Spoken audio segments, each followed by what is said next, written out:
Buen día, profesor. Muchísimas gracias por estar con nosotros, doctor Ferrán, Martínez y Coma, de la Universidad de Griffith en Australia. Es un placer para nosotros estar con usted esta mañana nuestra, esta tarde suya. Bueno, pues para tratar el tema que sabe que es el motivo principal de nuestro segundo congreso global, que es el de escuchar, aprender de las situaciones de gestión del tramo de las personas directivas públicas en los distintos países. En nuestro primer congreso no pudimos tener, no nos organizamos con tiempo para tener una persona de Australia, pero ahora tenemos bueno, el placer de contar con usted, y yo directamente le quería hacer ya la primera pregunta en torno a la situación. Esta es la pregunta tipo que hacemos con todas las personas que hablamos. ¿Cuál es la situación general, ¿no?, de la gestión de las personas directivas en las instituciones públicas de Australia? Bueno, muchas gracias, Fernando. En primer lugar, buenas tardes, buenos días, buenas noches, depende de dónde nos estén escuchando. Es un gusto estar aquí y es un gusto recontactar con colegas nacionales e internacionales, lo cual se aprecia mucho, especialmente desde la distancia aquí en Brisbane.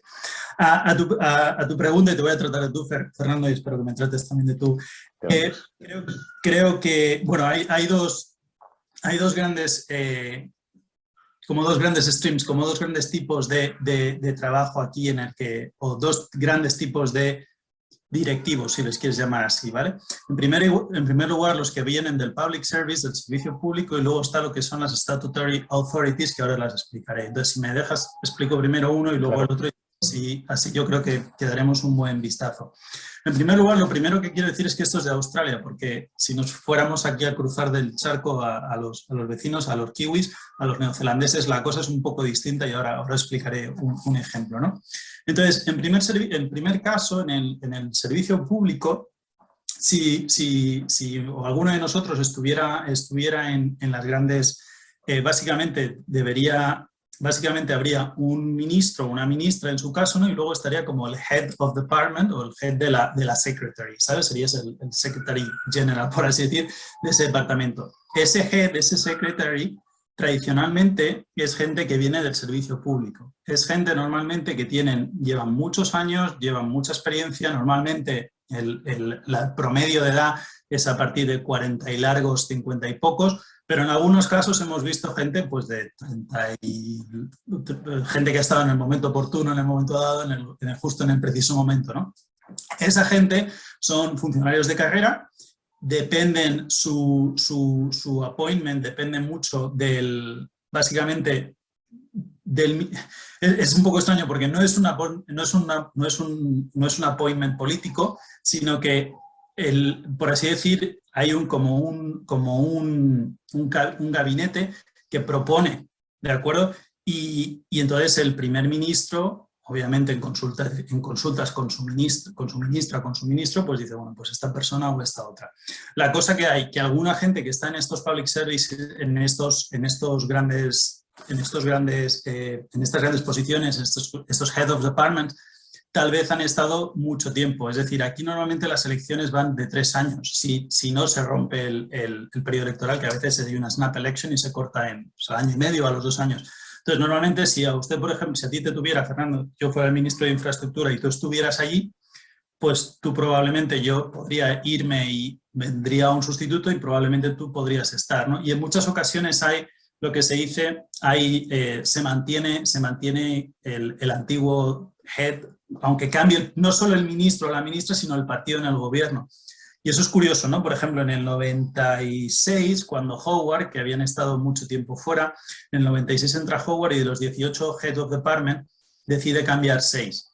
¿Por qué cambia 6? Bueno, ahí es un poco la cosa. En ese caso se consideró que fue muchísimo, que fue un cambio fueron muchos, pero el argumento de los liberales en ese caso era que ellos no habían estado, que llevaban mucho tiempo fuera del gobierno y que pues mucha de la gente que ellos conocían de haber estado pues, en las relaciones en el gobierno precisamente, pues no conocían quiénes eran los cuadros que habían ido emergiendo.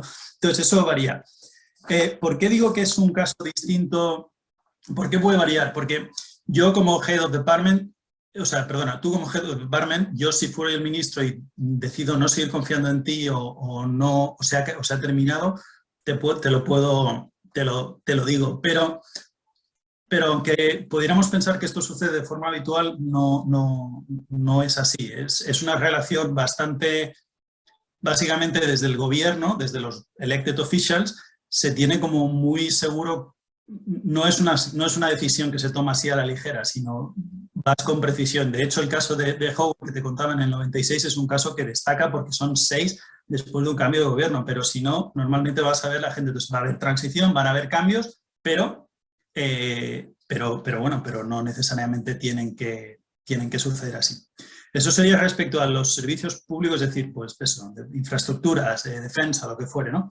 Y luego está la otra cosa que a mí me parece más curiosa, que es las statutory authorities, que vendrían a ser como agencias gubernamentales o no gubernamentales, pero agencias relacionadas con la gestión con el management del gobierno, ¿no? En general, pues por ejemplo, la Agencia Electoral Central de aquí de Australia, ¿no? La AAC, o lo mismo sucede a nivel estatal, o la correos también que se apunten. Entonces, ¿cómo va eso? Eso es muy distinto, porque ahí básicamente puede ser cualquiera.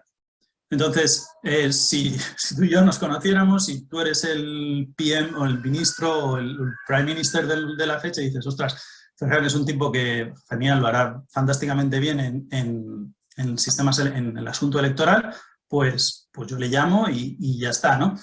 Hombre, lo que no sucede normalmente es casos de enchufismo, casos de gente que no están capacitadas para el cargo. Normalmente es una cuestión de como un doble nivel, ¿no? Por un lado, es obvio que los contactos cuentan, pero las apariencias también. Entonces, circunstancias que vemos en otros países, en otras circunstancias, en otras condiciones, como algunas discusiones que están sucediendo ahora en nuestro país, aquí pues no sucede. No significa que no haya contacto, no significa que no se conozcan, sino simplemente pues a gente que se nombra normalmente es de reconocido prestigio y cumple.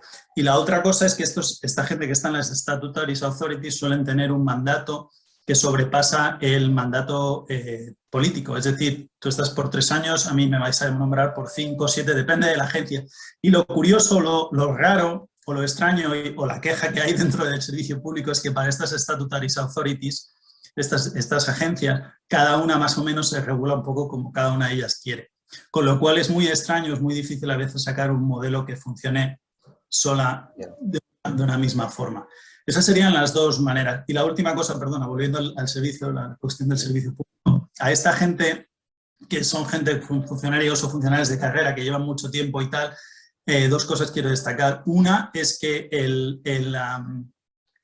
balance, el equilibrio desde la perspectiva de género ha variado muchísimo. Quiero decir, hace unos años, pues era, te lo voy a poner de otra manera, en el siglo XX solo hubo una Head of Department, desde a partir del siglo XXI más o menos está entre el 45-50% son mujeres.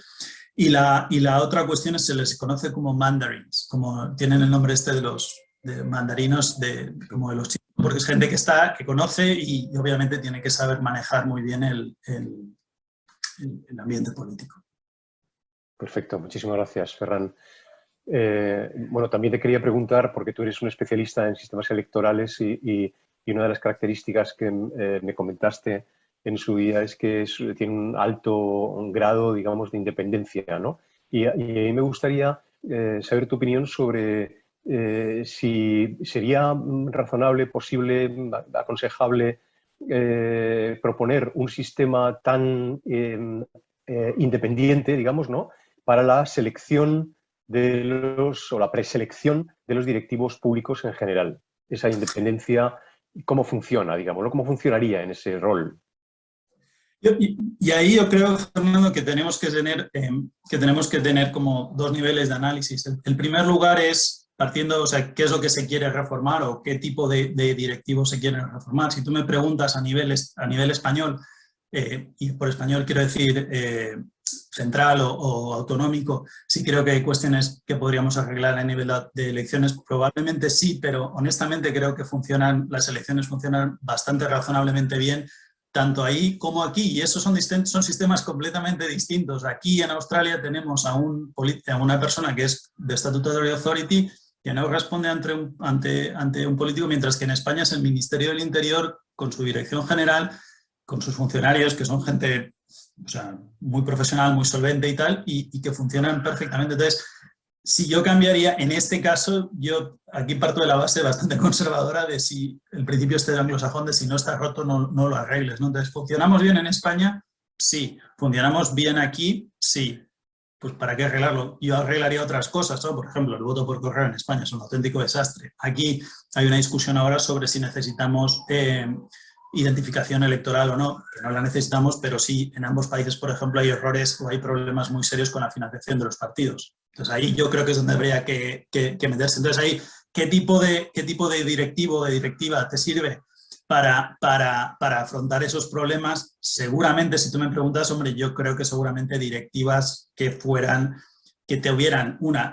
periodos temporales más largos que los políticos, es decir, que no respondieran ante ellos, y seguramente siguiendo un poco lo que tú apuntabas en tu pregunta, ¿no? Gente, de reconocido prestigio, que aunque tengan filias o fobias partidistas, que yo creo que prácticamente todo el mundo las tiene, sean reconocida gente, sean gente solvente en su campo, ¿no? Sean de A o de B, y que normalmente aquí la cuestión es que el juego, ¿no? Básicamente que las reglas del juego se respeten, que ese es el objetivo cuando tú estás organizando las elecciones como organizador, como entidad, como burocracia, tú lo que quieres es que la elección vaya bien, que no hayan problemas y que se elija, que los votos se cuenten como deben. Ya está, ¿sabes? Y eso es lo que creo que los funcionarios electorales priman tanto en España, creo no, o sea, sé, como aquí, ¿no? Y hay modelos mixtos en los cuales también funciona. Entonces,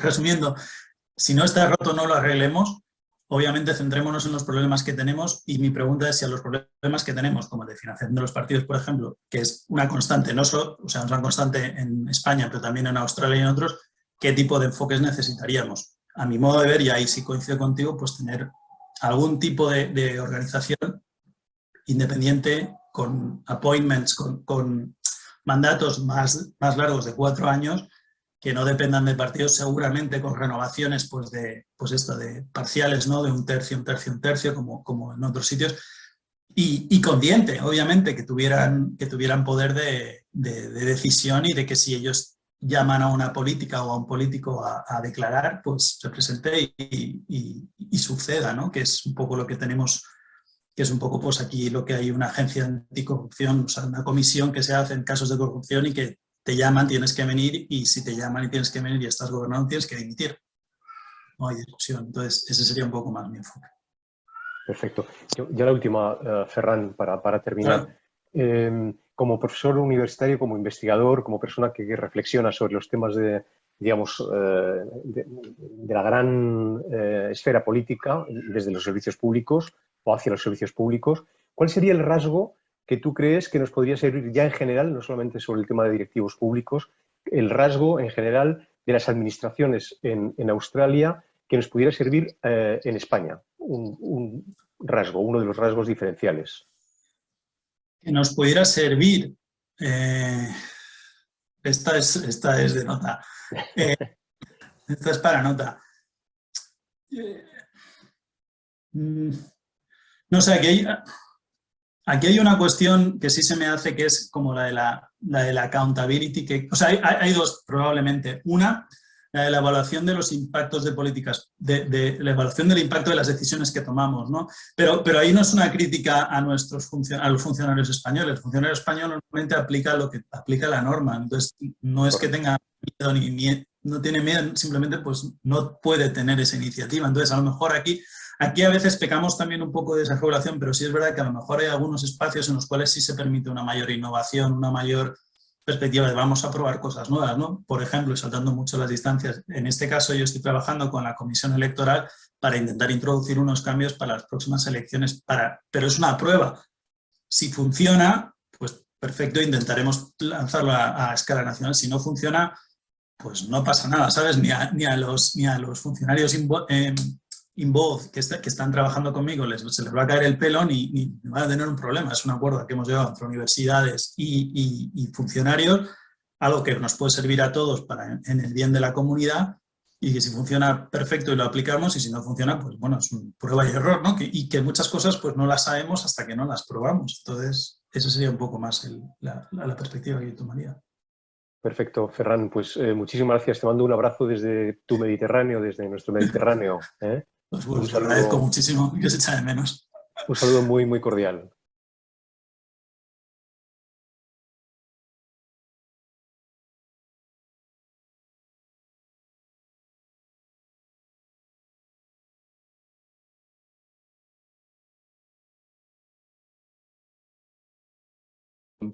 Online Global Congress of Professional Public Management. Ms. Rose is Deputy Secretary of Better Regulation Division and Commissioner of Fair Trading at New South Wales Department of Customer Service. Welcome, Rose. Thank you very much for having me. I'm really glad to be here. Okay. We are going to make some questions, and could you tell us what senior executive service is in NSW? Who are they? Is there a specific program to train them? Okay. Sure. So the New South Wales government, just for the audience to understand, is a state government in Australia. We have 6 states and 2 territories. We're a federation.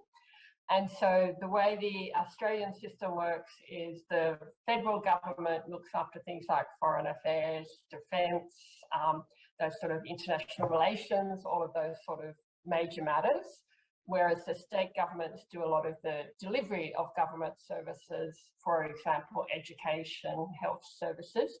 And in my case, regulation, which is regulating businesses. So we do consumer protection regulation, we do licensing of builders, licensing of real estate agents. We look after work health and safety. We look after the licensing of liquor outlets and pubs and hotels and things like that. And so my group in the Better Regulation Division is a whole bunch of people who deliver those local regulation services. In relation to the senior executive service, this is quite common in Australian governments, both in the state governments and in the federal government. It's the top 3 layers of management of a department or an agency. So we typically have a secretary in charge of a whole department, deputy secretaries like me, and then the next layer down, executive directors and directors. And all those people at those executive levels are part of the senior executive service. So people who join the civil service in Australia often join as a graduate at a sort of lower grade level. There's usually about 10 or 12 grades that they might move through, and then you move into the senior executive service. But we don't have any sort of timetables or things like that. You can join the senior executive service from outside the government entirely. It's always done by way of a merit interview. That's how you get a job, whether you are already in the civil service or you are coming in from outside. So I actually worked before this job. I worked for the Hong Kong government, and then I came back to Australia from being in Hong Kong and got this job by going for an interview, and it was a merit selection process based on my experience. So the senior executive levels are the 3 levels of the sort of most senior levels, and the way you get there is by a merit-based interview, and you move up through the ranks in the same way. The idea of having it is that it's meant to be quite mobile and interchangeable, that by the time you get to that level of government service, you may not be such a specialist anymore. The idea is that you could move, one day you could be in charge of finance or human resources or something like that, and the next day you're in charge of a complex policy area or supporting the government in some other way. So a little less specialised and a little bit more general executive skills. And also we do have a leadership academy, and it's not compulsory. You don't have to do any of the training, but there are training courses designed especially for executives. Quite interesting. Okay. We know maybe this is maybe difficult to imagine, but how do you think your public administration response to the economic crisis and pandemics would have been without existence of senior executive service? Because many countries in the world didn't have this level, this executive level. Yeah, I think it actually ended up being quite an important thing.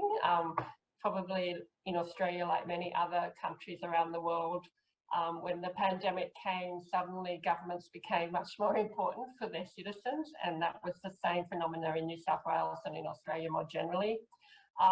So we at the senior executive levels suddenly had to take on a lot of different responsibilities. We had a lot of public health orders that our health department was used to administering, but they suddenly needed a lot more help. So, for example, all my inspectors who normally go around, inspecting construction sites to make sure they're safe, or inspecting restaurants and hotels and things like that to make sure they're complying with the liquor laws, they suddenly had to become what we called COVID safety inspectors, and made sure that businesses were complying with our requirements, where people had to wear a mask, people had to socially distance within the premises, people had to have COVID safety plans to keep their employees safe. And we were able to be agile and move to those different functions because we had a good connection between my team and the team over in the health department and our police force and our food inspectors. Also, we had to suddenly move into a lot of business support measures and grants because a lot of businesses had to close and the government had to provide them with financial support in a hurry. And so we suddenly had to roll out a lot of grants programs. We had systems in place where people who rent apartments and houses in Australia lost their job through the pandemic, couldn't pay their rent, but we didn't want a whole lot of evictions and people being thrown out of their houses. So we had to implement a whole new regime of rebates for landlords to help them to keep their tenant in their premises. And again, I think it was that sort of connection that we had in the government at the executive level that helped a lot to implement some of those strange things that were not normal things for us to do. Did this connection existed before the pandemic, or you are willing to cooperate freely in this pandemic? Because the response from different countries in our country that have several regional governments, we have difficulty to coordinate between these several. For example, to get breath machines or vaccines. Okay. Yeah. I mean, it wasn't perfect. It took some time. I think it was good that we had some connections before, but certainly we had to suddenly work together in a way that maybe we hadn't before. For example, I had some good connections with people in our public health department because we look after various work-related diseases and things like that. But it was always their job and our job, and that was quite separate, and we just connected, as we had to. But suddenly now we had to really work together, and they had to actually delegate to me a whole lot of powers under our Public Health Act to allow me to help with their task. And so a lot of traditional, barriers between areas working together had to come down. We certainly had, with the vaccine rollout, initially our federal government was going to do that through general practitioners, but pretty quickly everyone realised that wasn't going to be quick enough, and all the state governments had to very quickly roll out big vaccination hubs, and that took a lot of work to find the big warehouses and set them all up. set up the booking systems on the digitally. We now have quite a good system where our vaccine passports are on our mobile phones, and that's all being done by, you know, government people. You go on the government site and you get your details, and then it comes up on your government app and things like that. So it wasn't straightforward, but it actually showed what you could do in a hurry in a big way. Yeah, agree. Well, nowadays, what are the challenges for public management professional at NSW from your perspective? Yeah, I guess there's quite a few. Obviously, we are still coming out of the pandemic, and so we suddenly had a lot of government spending to support the economy, but also just all the everything the government had to spend money on in terms of vaccinations and everything. So all the budgets that we had in terms of government spending went way over, you know, way into deficit. And I suspect one of the challenges for public professionals going forward will be what will be the approach to trying to get the budgets back into some sort of balance, and will that, you know, make constraints on what we can do in the future and our normal business as usual programs. How will we keep them going if we are under now some budget challenge? I think we're still in Australia. We had a long period, almost 2 years, where we had hardly any immigration to Australia because the borders were closed. We're having a big skills shortage, particularly for digital resources and some of the other areas like that, you know, the government wants to become more digitally oriented and online government, and people have got used to dealing with governments online and, you know, working in these digital ways, but we're very challenged in terms of not having enough people having immigrated to Australia in the last 2 years, or not having the same sort of labour market flows that we used to have. And even labour market flows within Australia have been sort of restricted by the pandemic. So it's quite challenging just to get your workforce, the workforce that you need, as you know, in the past. I think just more generally, not particularly related to the pandemic, it is just a sort of change to people's expectations.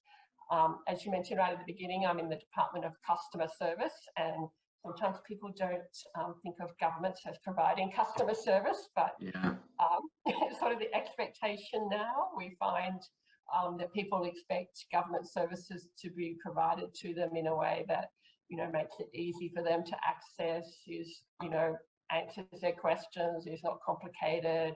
You know, they expect everything to be available in their mobile phone. We find that people don't read things in the same way that they used to, or fill out forms in the same way that they used to. They're used to a sort of very online environment, and the government has to keep up. And so that can be a challenge as well for the public sector to keep up with that demand that we have. So I guess there's a few of the challenges that quite a few. Well, these days it takes place the global warming Congress in Glasgow. I don't remember the name. The climate change is a big challenge for the government. Do you think? I think that's right. I think we're sort of in a country that has a lot of fossil fuel exports, and so but on the other hand, we had massive bushfires, not last summer but the summer before, and very, you know, deeply felt implications. People found it very emotionally draining because the bushfires, you know, engulfed cities like Sydney completely in smoke. So even if you weren't near where the fire was, you actually could feel it. We had a lot of sort of impact from that. So that, I think, drove the community towards demanding some change, you know, change to our approach But then on the other hand, we're, you know, the largest coal exporting country in the world, and our economy is very dependent on it. So we are actually having a very detailed discussion about it, and I think it is quite confronting for countries like Australia as to, you know, how far, what the government can do and what our contribution should be. But I think definitely the sort of attitudes of the public towards the need for environmental preservation are definitely causing a challenge as well. Okay. Also we have faced some challenge in senior executive service about gender and gender equity, and I don't remember the people, the Aboriginal people to join to the senior executive. I saw some reports about this. Do you tell us how are you facing this challenge? In Australia, typically the government has been much better at gender equity than the private sector, and so you know, my senior executive service, I've got more than 50% females working for me in my senior executive team, which I think is probably a little bit of a reflection that maybe the government moved ahead of private sector in terms of, you know, opportunities for females. Also very flexible working arrangements in the government sector, so people a lot more likely to be able to work part-time for some of their career, or take some time off to have families and things like that. The Indigenous employment is a more challenging one for us. We do have some very senior Indigenous people, but they often get stereotyped into working for Indigenous affairs portfolios and working in the Department of Indigenous Affairs. And so people are working really hard at the moment to find opportunities. We have some traineeship programs where people with Indigenous backgrounds can join us at an early stage of their career, and they're supported with their study and things like that. Again, trying to sort of be flexible about where people work and how they work to sort of encourage more Indigenous participation, because at the moment we are less, the proportion of people at senior levels who are Indigenous is definitely less than the proportion in the population.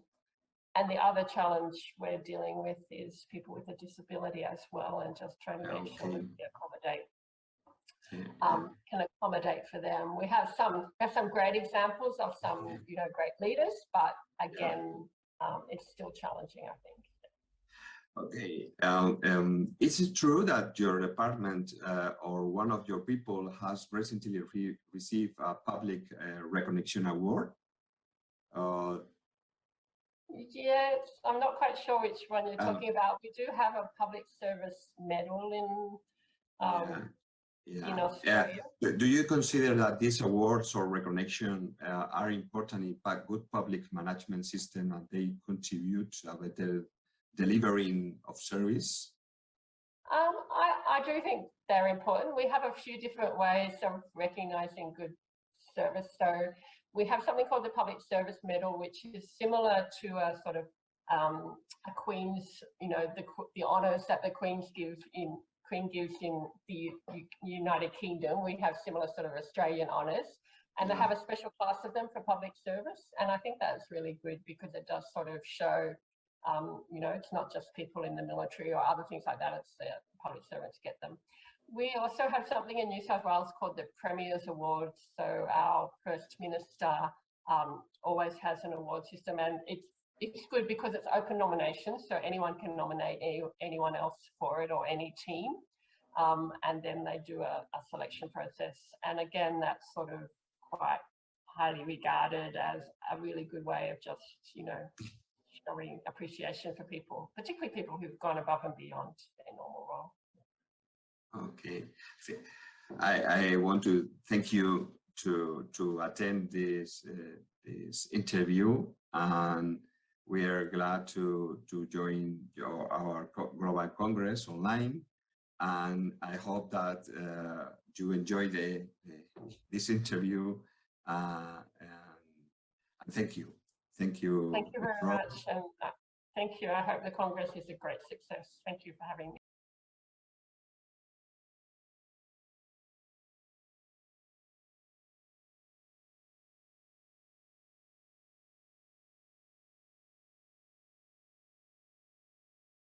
Gracias por estar aquí. Hello, Ms. Rose. Thank you for stay online at the time of your record interview, and welcome to our Congress.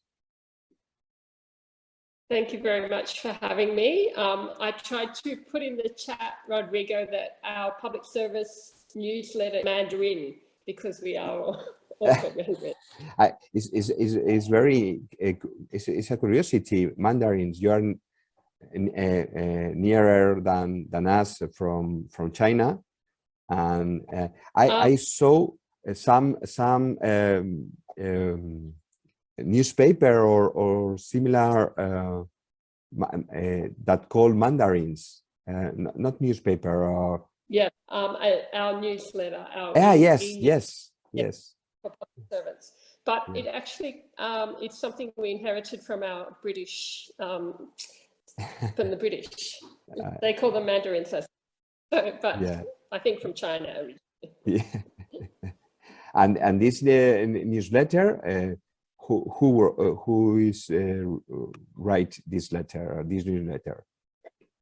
think it's a journalist who just decided that there was a market for keeping. It has articles about the public sector, but it also has gossip about who's being promoted and things like this as well. So it's very okay. And for the audience, do you have some congress or annual meeting between the senior civil servants in Australia, where you can exchange knowledge, experience, or similar? Yes, we have a Australia-New Zealand School of Government, which is a consortium of the university. They run some conferences, they run some training, they run various seminars and things like that. So that would be the main sort of way in which we have opportunities for public servants to talk to each other, but also engage with the academy as well. And then, you know, more generally at a local level, with various, we have a lot of things like communities of practice, where people who are practicing in the same sort of area, for my example, regulation, there's a community of practice for regulators, and we exchange information, and it's very much aimed at practical guidance as well as getting academic experience. Oh well. And in these meetings, you have also politicians or people in politician roles? Not usually, no. You know, from time to time, you might invite a politician to come and do a talk, be the career civil public servants, the career civil servants that meet in these sort of formats. Yeah. You have people who share politician careers and senior civil career, or these careers are usually separate? Usually separate. Usual for someone who had been a politician to join the civil service, and not many civil servants become politicians. Some might serve in politicians' offices from time to time, but usually, yeah, usually people don't become a politician, or it's not usual at all. Oh, and yes. Yeah. Please, you. So I was just going to say, occasionally a person who has been a politician might become something like an ambassador and be appointed to a government job in that way, but that would be about it. Okay. I heard about some competence framework that you talk about in the interview. This competence framework is common for federal and state senior civil service, or is each government have its own competence framework? Each government has its own, but actually they look quite, it's very similar ideas about the types of competency that you would need to have. So some of them are very practical ones, like, being able to manage budgets and manage projects.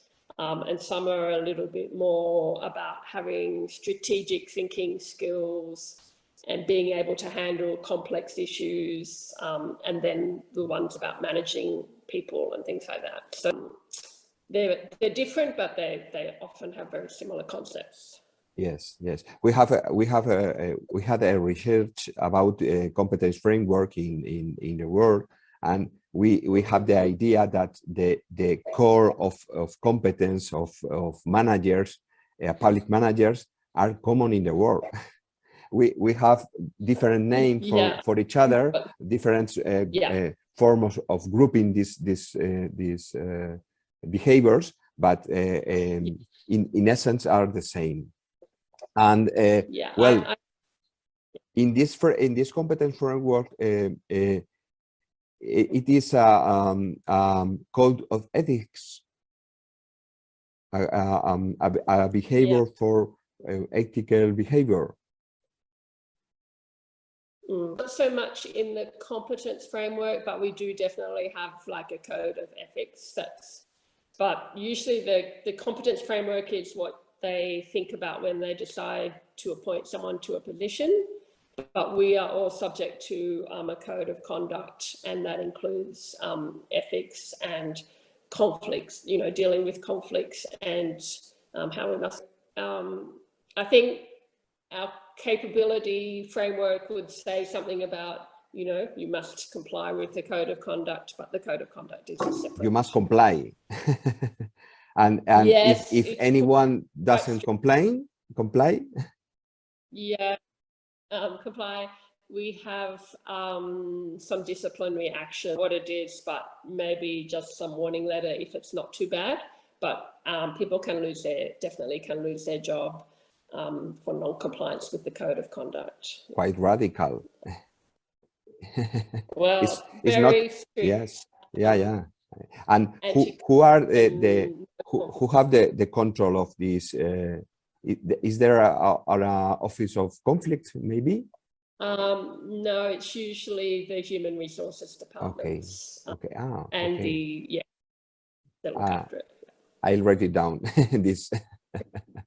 Oh, thank you, Ms. Rose Webb. I'm glad of talk to you again, and I hope we have further opportunities to collaborate. Thank you. Okay. Thank you very much, and sorry about having no Spanish, but thank you. No, don't worry. Okay, good. Thank you. Bye. Bye.